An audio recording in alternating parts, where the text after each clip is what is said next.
हरी भरी पहाड़ियों और हरे भरे खेतों के बीच बसा हुआ था सुकूनपुर गांव।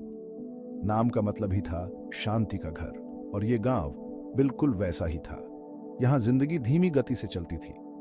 गांव वाले प्रकृति के साथ तालमेल बिठाकर रहते थे। मेहनत तो करते थे, पर आराम और अपनेपन की कद्र भी जानते थे। हवा में हमेशा हंसी की आवाज और ताजा खाने की खुशबू रहती थी। बच्चे गली में खेलते, उनके चेहरे खुशी से चमकते। बुजुर्ग लोग अपने बरामदे में बैठकर कहानियां सुनाते और चाय की चुस्कियां लेते। सुकूनपुर एक ऐसा गांव था जहां समय मानो ठहर सा गया था। ये वो जगह थी जहां लोग सादा जीवन जीते थे, प्यार, विश्वास और संतोष से भरा हुआ। गांव वालों का मानना था कि उनका ये शांत जीवन एक तोहफा है, उस प्राचीन पीपल के पेड़ का आशीर्वाद जो उनके गांव के बीचों बीच खड़ा था। वो पीपल का पेड़ सिर्फ एक पेड़ नहीं था, वो जीवन, ज्ञान और देवत्व का प्रतीक था। उसका विशाल तना उम्र के साथ टेढ़ा मेढ़ा हो गया था। ऐसा लगता था जैसे उसकी छाल में अनगिनत कहानियां छिपी हों। पेड़ की शाखाएं दिल के आकार के पत्तों से सजी हुई थी, जो हवा में सरसराहट करते थे और पीढ़ियों से गांव वालों को छाया देते आ रहे थे। गांव वालों का मानना था कि उस पेड़ में एक दयालु आत्मा का वास है, एक रक्षक देवता जो उनकी देखभाल करते हैं। वे पेड़ के नीचे प्रार्थना करते, आशीर्वाद और मार्गदर्शन मांगते। इस पेड़ ने शादियां, जन्म और त्योहार देखे थे। वो उनकी खुशियों और गमों का मूक गवाह था, जो हर पल सांत्वना और आशा प्रदान करता था। पीपल का पेड़ सुकूनपुर की आत्मा था। वो जीवन की आपस में जुड़ाव और प्रकृति के सम्मान के महत्व की याद दिलाता था। सुकूनपुर की शांति से बहुत दूर शहर की भागम भाग में रहता था अमित, एक नौजवान जो आधुनिक जीवन की अफरा तफरी में खोया हुआ था। वो दिन रात काम करता, सफलता और धन के पीछे भागता, फिर भी उसके मन में एक खालीपन हमेशा बना रहता था। उसके पास वो सब कुछ था जो वो चाहता था, लेकिन वो खुश नहीं था।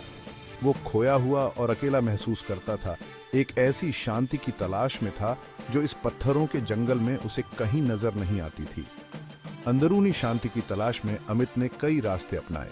उसने मेडिटेशन रिट्रीट्स ज्वाइन किए, योगा क्लासेस की, यहाँ तक कि थेरेपी भी करवाई, लेकिन कुछ भी उसके अंदर के तूफान को शांत नहीं कर पाया। एक दिन उसे एक पुरानी किताब मिली जिसमें सुकूनपुर नाम के एक दूर दराज के गांव और उसके पवित्र पीपल के पेड़ के बारे में लिखा था, जिसके बारे में कहा जाता था कि उसमें एक अद्भुत शांति है। उत्सुक और एक समाधान की तलाश में अमित ने इस गांव की यात्रा करने का फैसला किया, इस उम्मीद में कि उसे वो शांति मिल जाएगी जो उसे इतने दिनों से नहीं मिली थी।